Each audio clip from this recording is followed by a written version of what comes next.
Hello everyone, welcome to my channel. This is Easy Accounting channel. Today we are going to continue our study on IFRS 5, International Financial Reporting Standard 5, non-current assets held for sale and discontinued operation.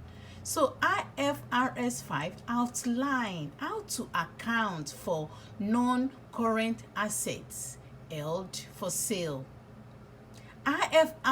IFRS says assets that are held for sale are not to be depreciated. Assets that are held for sale are measured at the lower of carrying amounts and fair value less cost to sell. And also IFRS 5 says that this assets held for sale must be disclosed separately on the face of the financial statement and also require all disclosure about these assets that are held for sales. So what are the requirements for this asset held for sale? Number one, management is committed to sell these assets and there is active buyer and the asset is available for sale and there is active buyer, and also the price of the assets must be at the fair value in the markets, and these assets that are held for sale must be classified within 12 plan by the management. So within that 12 months, this asset must be highly available for sale. And management has no plan to change or withdraw their plan from these assets that are held for sale. What of assets held for distribution? Assets that are held for distribution, IFRS 5 also apply to these assets. That is, the asset must also be highly available for distribution to the owners as well as to the people that want to buy them. So let's talk about disposal group.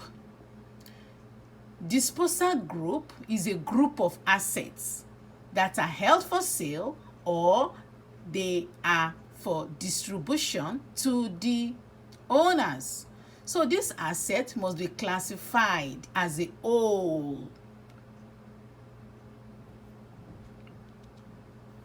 Now let's talk about measurement. How do we measure this asset held for sale? This asset must be measured at the carrying amount of the asset, and all the adjustments in the IFRS must be applied.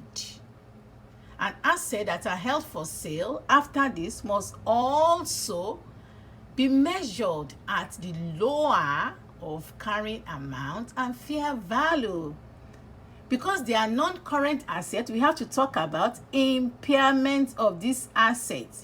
So the impairment is measured and recognized in accordance with the applicable IFRS. We have to apply all the IFRS like IAS 16, property, plants and equipment, IAS 13, intangible assets because they are non-current assets, IAS 39, financial instruments, recognition and measurements, and IFRS 9. So we have to apply all these IFRS to measure the impairment of the non-current assets. And these non-current assets are not depreciable. We don't depreciate them, and the assets are measured at the carrying amounts and the fair value less the cost to sell. Let's talk about the presentation of these non-current assets. So all the assets that are classified as held for sale and those that are ready to be disposed must be presented on the face of the financial position in the balance sheet.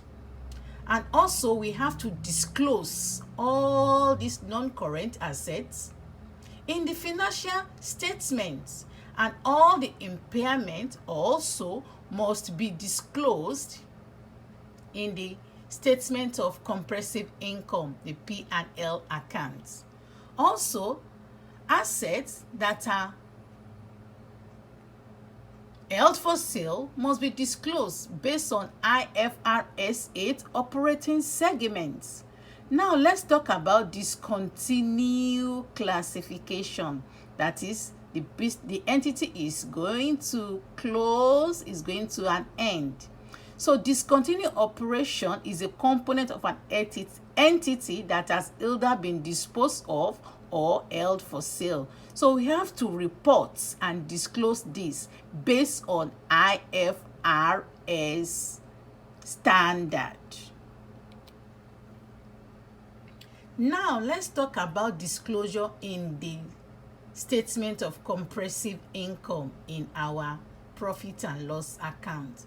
So the sum of all the post-tax profit and loss of the discontinued operation and the post-tax must be recognized at fair value less cost to sell or fair value on the disposal of the asset. And there must be detailed disclosure of the revenue, of the expenses, of the pre-tax, and all the income tax required for this asset held for sale. Now let's talk about the the cash flow information.